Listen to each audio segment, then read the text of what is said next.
Yet the Wehrmacht's leaders had suggested it themselves.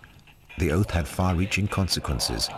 It made it difficult for most soldiers to question Hitler's orders.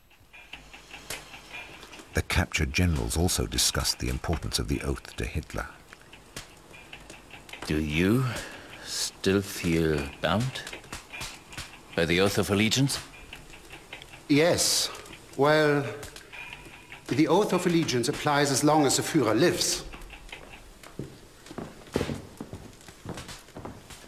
Do you consider the Führer mentally stable?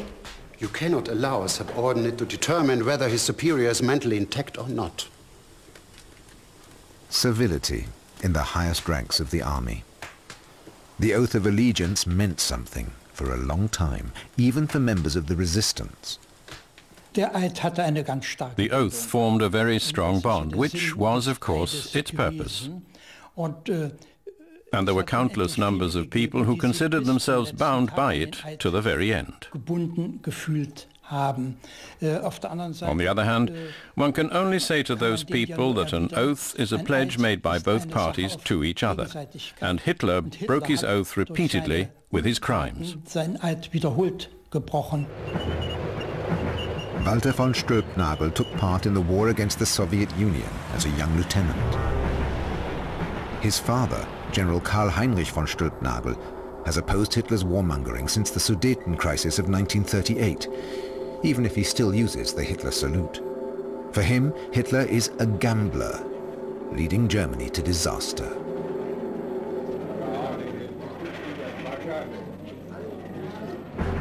In the summer of 1941, General von Stülpnagel faces a decision. He must show his true colors. Is he just furious about Hitler's military ignorance? Or is he appalled by the war crimes? Stülpnagel is commander of the 17th Army, which is invading Galicia. The Jews, above all, are the victims of the Wehrmacht's occupation. Behind the front lines, the special task forces of the SS engage in genocide. Historian Christian Streit has documented how Stülpnagel's 17th Army Command cooperated closely with the death squads. Stülpnagel issued orders that fanned anti-Semitic feelings. At first, Stülpnagel toughened up orders that already existed. For instance, when partisans were captured, they were to be shot immediately. And acts of sabotage, or even passive resistance, should be crushed by so-called collective punishment.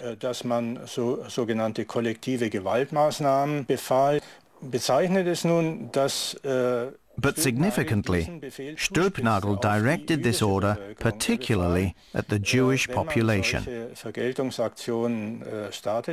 He ordered that when reprisals were being planned, they should seek out communists and Jews, especially the Jewish Komsomol, members of the Communist Party's youth organization. They should be considered instigators of guerrilla warfare and should be hunted down. Jewish Bolshevism, a common enemy that unites the Wehrmacht and Nazi fanatics. Stülpnagel gives the SS considerably more freedom of action than they should have had, according to the original agreements. Stülpnagel's orders step up the persecutions. He asks the SS to conduct reprisals against the Jews and demands an intensified war against international Jewry. The reprisals continue to increase in scale. Random sweeps and executions escalate into systematic genocide.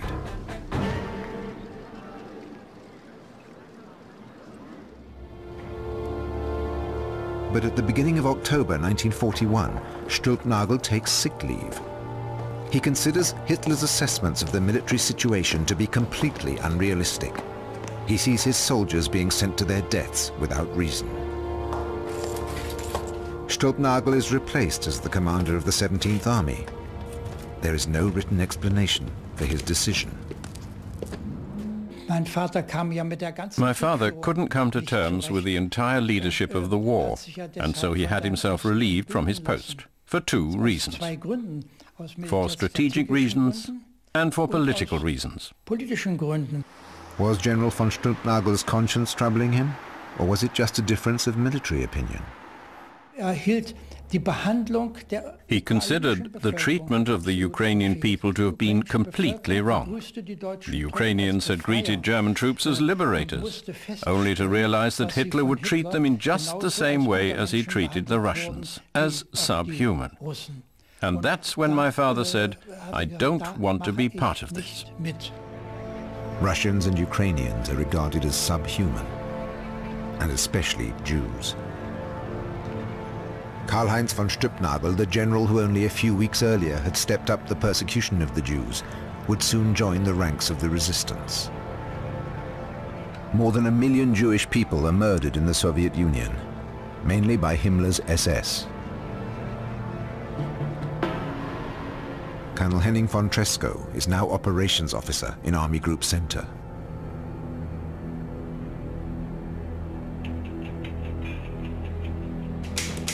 He's responsible for over 1 million soldiers. His strategic planning is meant to contribute to a rapid victory over the Soviet Union. But terrible crimes are committed in his sphere of responsibility. What is Tresckow's attitude at this point in time? Historians cannot agree. Johannes Hürter has discovered documents that prove that Tresckow knew about the murders. Did he try to do anything to prevent them? Could he have done anything?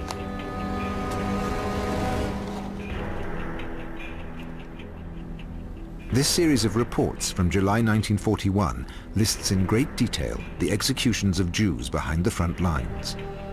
They all cross Tresckow's desk, and they're signed with his initials, 1AT, Tresckow, Operations Officer. Some of Tresckow's co-conspirators also initialed the documents. Die Dokumente, die ich gefunden habe, the documents I have found prove beyond a shadow of a doubt that at that time they were fully aware that hundreds and thousands of Jewish men were being shot. And they didn't do anything about it, even though they could have. For at that time it was still possible to limit the freedom of movement of Himmler's death squads, but they chose not to do so. Borisov in White Russia. During the advance, this was the temporary headquarters of Army Group Center, where Henning von Tresckow played a key role. Over 50% of the population are Jewish, about 10,000 people. The ruined synagogue is the only sign of this today.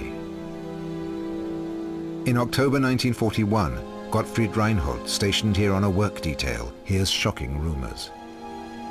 I can remember another forced laborer saying, "Jews are being executed over there. I've got to go and see that." I still remember. I was devastated that someone could say that. One night in the ghetto, they round everybody up.